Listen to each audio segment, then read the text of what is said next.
Okay, so my name is Suzanne. Been coming here maybe 5 or 6 years, and they asked me to do a Dharma talk, and I was like, me? So here I am. I was secretly hoping there would be no one here. No, just kidding. I would like to mention, I met one person who's new, so this isn't our typical way, so I don't know if anyone else is new, but normally we have a monk doing the chanting and the meditation, and then they would give the Dhamma talk. But we have them all over the world, so you got us today.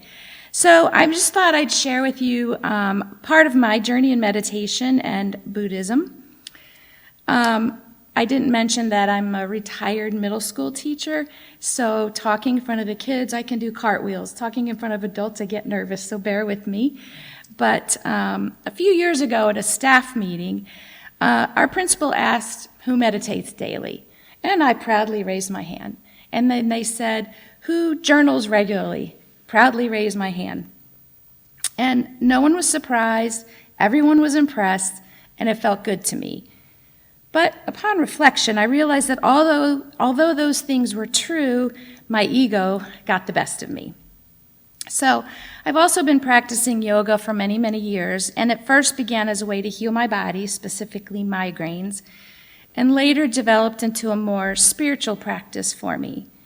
In yoga, we study the sutras, and we learn about tapas. I've got some yogis in here, which is the idea of selflessness and non-ego. And we also have the 8-limbed path of yoga, which includes the yamas, which are ethical restraints, niyamas, which are observances, the asanas, which most of us know is just the yoga postures, pranayama, which is breath control, pratyahara, which is withdrawal of the senses, dharana, which is concentration, dhyana, meditation, and samadhi, enlightenment. So I started to see a lot of overlap between the spiritual part of yoga and Buddhism. And practicing yoga gives us a way to be in the world, a way of moving, a way of responding to daily events and challenges. And it's a journey within. We could say the same about Buddhism. And I've learned to find balance in my life through yoga, and even more so through Buddhist practices. So speaking of balance, this is an interactive time. I'd like to share a breathing practice that helps create balance and regulates the flow of air through your nasal passages. It's called Nadi Shodhana, and it's completely optional, but it's also known as alternate nostril breathing. And it's a simple yet powerful technique that settles the mind, body, and emotions. Whether you're nervous about a project or a presentation, anxious about a conversation, generally stressed out, or even giving a Dhamma talk, this is a quick and calming way to bring you back to your center. So if you'll indulge me, if you don't want to do it, it's fine, just breathe. But take your peace fingers, and you're going to put them we call it the third eye, just the space between your eyebrows. And your thumb is going to be on next to the right nostril, and your ring on the left. So you're going to breathe in through both nostrils, close off the right, exhale out the left. You can close your eyes if you like. And then breathe in through the left, close off the left, exhale out the right. Breathe in through the right, close off the right, exhale out the left. Breathe in left, close off the left, exhale out the right. Breathe in right, exhale left. Breathe in left. And then just let it go and take a few deep breaths. So that's just one way to breathe, kind of center yourself or ground yourself. That's my little yoga lesson of the day. Another thing is I often share readings from the book Meditations from the Mat. It's by Rolf Gates in my yoga classes. And this is a book on integrating the mindfulness that yoga teaches into everyday life. He states, this is his quote, "The Buddha began with suffering. A few years ago, it occurred to me that the incomprehensible selfishness of certain men in power over the millennia can be explained by their assumption that an end to suffering could be found outside themselves, and that with enough security, money, power, or fame, an individual could escape suffering. And he says, I realize that tapas exist whether we channel it into spiritual practice or not, for tapas is essentially the drive to end suffering. Tapas is simply an energy, and it can work either for us or against us.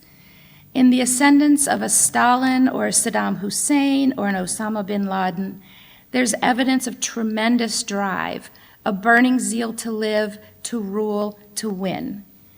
In the vast forty, there's evidence of a tremendous desire to surpass the limitations of life as it has been lived. Our suffering begets the will to end suffering.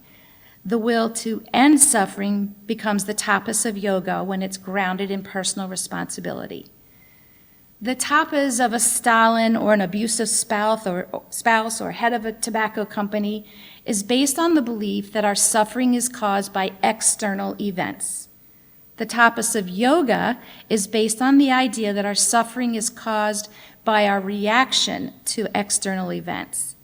Viewed in this light, our suffering becomes our teacher. The ever-present demon becomes the ever-present teacher. Nonviolence becomes possible. Truthfulness becomes possible. Non-stealing becomes possible. Moderation becomes possible. Non-hoarding becomes possible. And according to yogic philosophy of the eight-limbed path, we've always had everything we need. I'm going to say that again because I love it. We always have everything we need. I wanted that to be the title. The Buddha began with suffering because of our understanding of suffering defines the nature of our solution. That's end quote. So you can see the overlap between yoga and Buddhism. And the reason these passages are shared with my yoga students is to encourage them to take these practices off the mat and out into the world. I can share loving kindness without becoming a preacher or a monk. I've meditated for years because of my yoga practice, but quite a while ago, I decided it needed to be more formal and needed a few things for it to become successful. Lots of research and reading was done. Listen to some of these titles. Glow, 90 Days to Your Vibrant Life. 4 Good Times of Day to Meditate and 1 to Avoid. How to Meditate When You Can't Sit Still. This one. The Magic of 3 a.m. I didn't do that one. 9 Types of Meditation. Which one is right for you? Finding Music for Meditation. Here's how to meditate if you haven't gotten into it yet but really want to. These are real titles. By the way, we have much better titles in our bookstore. Feel free to, all proceeds go to the temple. So I remember deciding I needed a special place to meditate. I insisted to my husband, Joe, some of you know him, that I needed a spot designated just for meditation. There's these super cool meditation cushions with a mandala design. I just had to have those. I teach yoga, so I had a bunch of stuff, and I mean stuff, that would look good in the space. I also had the right clothes. I needed a comfy and warm blanket. I needed some calming pictures to soothe me. I needed a CD player. Yes, this was a while ago. And I bought some CDs with chanting and Tibetan bells, and I loved it. And as I was rereading this, I wrote in parentheses, the word I is mentioned 14 times in this paragraph. That should tell me something. Then a light bulb went off, and I realized this was rather ridiculous to surround myself with all these things that would go unseen because I meditate with my eyes closed. So, was I trying to impress others with a beautiful space? What was my purpose? And as I learned more, I realized that I need to take better care of my inner world and not focus so much on the external world. And Bhante Sujata always talks about our Buddha nature, which is within all of us, and that we must change our inner world in order to share loving kindness with others. I think my little Buddha was trying to claw its way out, but I didn't understand it. Bhante did not say was, there is any special equipment required to practice meditation. So I continue to practice by attending this temple whenever I can. One of the things I really, really like about coming to the temple is I want to be here. I look forward to being here. I feel good when I'm here. I've made noble friends. And that's much different than how many of us grew up. I grew up Catholic, and I am a rule follower, so I did everything that was asked of me. But honestly, I never really understood it. I went to Sunday school, I played flute in the choir, and I impressed lots of people. Now here's the truth. I went to church every Sunday because it was an obligation my parents made me, and I was afraid something bad would happen if I didn't go. I went to Sunday school. Well, there was this really cute redhead boy, and that was my motivation to go to Sunday school. Sorry, Joe. I played flute. I love music, and I got to play, and it was fun. And then someone told me, he who sings, prays twice. I figured that one for flute playing, so it made me just a little bit better than everyone else. The flute playing was average, but everybody thought I was so talented and told me so. Boy, did that fill up my ego. By the way, I married a professional musician who has set me straight on my flute playing. Just kidding. Not really. My not-so-favorite part, now that everyone had fulfilled their obligation, they became jerks again. I know, you know what I'm talking about, the parking lot. In fact, I remember my dad saying, "Come on, all you good Christians, let me out of here." I don't remember discussing how we could apply the lessons learned in church to real life or even within ourselves. I just remembered that we fulfilled our obligation, and that was that. So looking back on that compared to coming to the temple is interesting.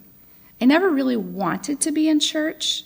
I felt good, but it was from an egotistical point of view. I didn't really make any friends by going to church. We went in, we prayed, we left.